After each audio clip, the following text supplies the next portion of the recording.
हाँ बोलो आदि। मैं रमन को काफी टाइम से समझाने की कोशिश कर रहा हूँ और शायद उसको मेरी बातें कुछ समझ में भी आई हैं, इसलिए वो शायद थोड़ी सी काम है। मुझे इल्म है तुमसे दोस्ती के बाद उसके रवैये में काफी चेंजेस आए हैं और मुझे बहुत खुशी है कि तुम उसे समझ रहे हो और वो भी तुम्हें समझने की कोशिश कर रहे हैं। अब तुम मुझे ये बताओ कि तुम मुझसे क्या चाहते हो। देखिए भाभी, मैं जानता हूँ कि आप उससे नाराज हैं, लेकिन अगर मेरी खातिर ये नाराजगी को बुला के उससे थोड़ा प्यार से पेश आए तो मुझे इस बात का यकीन है कि वो आपसे सारे गिले शिकवे बुला देगी। उसको बस थोड़ी सी अटेंशन की जरूरत है।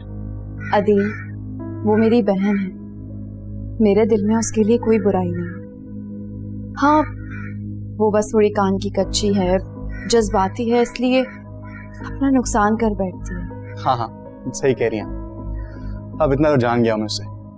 वैसे तुम फिक्र मत करो, मैं तुम्हारी और रमल की शादी की बात करूंगी अम्मी से।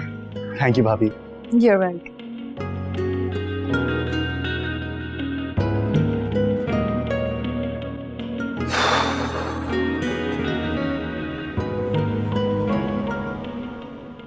कैसी है मेरी बेटी? मैं बिल्कुल ठीक। अम्मी आप कैसी हैं? बिल्कुल ठीक हूँ। कितना अच्छा दिन है आज, सब बहुत खुश हैं।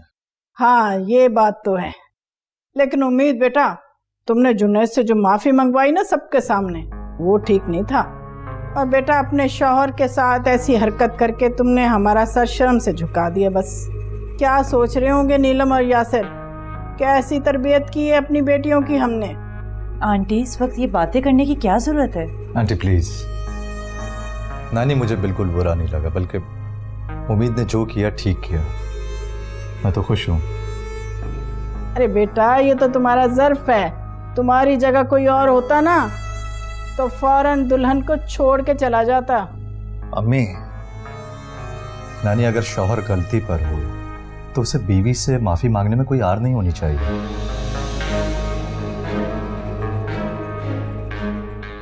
दादी, जितना मेरा इन पर हक है इतना ही इनका मुझ पर भी है।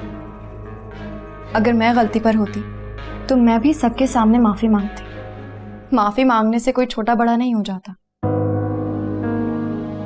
भाई नए ज़माने के लोगों, तुम लोग नए दौर की बातें करोगे। हमारे ज़माने में तो बीवियां शौहर की बहुत इज्जत करती थीं।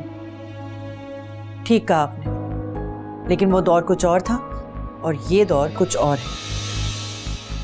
पहले तो बेचारी लड़कियां मार खाकर भी समझौता कर लेती थी, लेकिन अब माँ बाप अपनी बेटियों को यही सिखा के भेजते हैं कि बेटा, अगर ससुराल में तुम्हारा दम घुटने लगे, जब ऐसे हालात आए कि तुम पर जिंदगी तंग कर दी जाए, तो तुम डरना नहीं।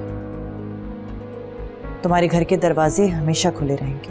हाँ, और ऐसी लड़कियों के घर बसते भी नहीं है बेटा। हाँ, क्योंकि ऐसी लड़कियों के घर बसने से पहले ही उन्हें मार दिया जाता है। शर्मा, देख रहे हो अपनी बीवी को, इस सास को कैसे बेइज्जत कर रही है। मेरी तो कोई हैसियत ही नहीं है, अब अपने ही दामाद के सामने बेइज्जत हो रही हूँ मैं। मारूफ, तुम्हें ये सब बातें करने की क्या जरूरत थी? तुम जानती हो ना अम्मी की आदत को। अच्छा चलो बेटा, सारी बातें यहीं पे खड़े होकर करनी है। चलो लेट्स गो इनसाइड, आ जाओ। हाँ चलो, छोड़ो ये सब। भाई आप लोग घर आए, अंदर आए, बैठे, आ जाएं।